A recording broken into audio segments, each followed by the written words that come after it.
समस्त सुभद्रा लाभार्थी मानू अनेक अनेक शुभेच्छा और शुभकामना। कारण चलित मास 28/8/2026 दिन मिलवाक जाऊँगी सुभद्रा योजनार पंचमतम किस्ती। आज सुधा सुभद्रा योजना अपडेट अनुसार वर्तमान 2026 मार्च एप्रिल रे जो नूतन आवेदन संख्या थिला ताहा 3,17,967 जनकर आवेदन फॉर्म ग्रहणयोग्य होइअछि। उपमुख्यमंत्री प्रभाती परिड़ा सूचना अनुसार सुभद्रा योजनार आगामी किस्ती 5तम किस्ती 28 अगस्त 2026 दिन डीबीटी जरिया सीधा सड़क लाभार्थी मानकर बैंक अकाउंट को पैसाटी पठाଯିବ। से निमंते जुलाई 25 तारीख सुधा फील्ड वेरिफिकेशन समाप्त करा जाइअछि।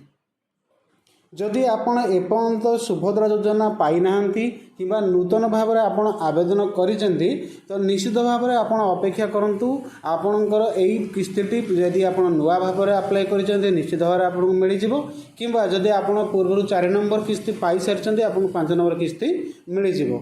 जदि आपणकर 4 नंबर किस्ती किंबा 3 नंबर किस्ती पाई नथिले एवं ता प्रति आपण कम्प्लेन देइथिले कम्प्लेन रजिस्ट्रेशन करथिले तो सेतिपय सुभद्रा योजनार जदि आपण किस्ती पाई नाहंती प्रभाती परिणाम सूचना अनुसार आपणकर फील्ड वेरिफिकेशन करा जाई अछि। जदि आपण फील्ड वेरिफिकेशन ने सक्सेसफुल आपणकर कोनोसी अभियोग जो करथिले ताहा कोनोसी साब्यस्त होई परला नाही निश्चित भाव में आपण सुभद्रा योजना पंचमतम किस्ती सहित आपण पुणा पैसा मध्य पाई पारियार जहाँ गणमाध्यम को सूचना दिया जाइए।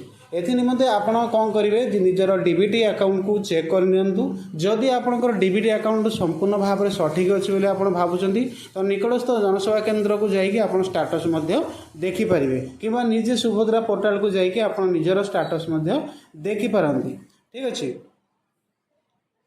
ये थिला बड़ अपडेट सुभद्रा योजना को लेकिन आगामी 28 तारीख दिन आपन को सुभद्रा योजनार पंचमतम किस्ती पाइबाकू जाउचंती। जदि आपनकर कौनसी प्रॉब्लम अच्छी कौ माने मिलिबो नहीं से मानको मिलिबो नहीं जो मानकर डीबीटी लिंक कटि जाइछि किंबा आपनकर कौनसी बायोमेट्रिक अपडेट होई पारला नहीं होई नाही एपर्यंत जदि राशन कार्ड आपन ना कटि दिया हिछि किंबा पूर्व कौनसी कारणवश आपन काटि दिया हिछि एपर्यंत प्रॉब्लम टी सॉल्व होई नाही तो ताले आपन को सुभद्रा योजनार पंचमतम किस्ती मिलिबो नाही। ये थिला अपडेट टी जदि अपडेट टी भल लागिछि चैनल टी को सब्सक्राइब करंतु लाइक करंतु शेयर मध्य करंतु। आज पई एतिकी जय जगन्नाथ धन्यवाद।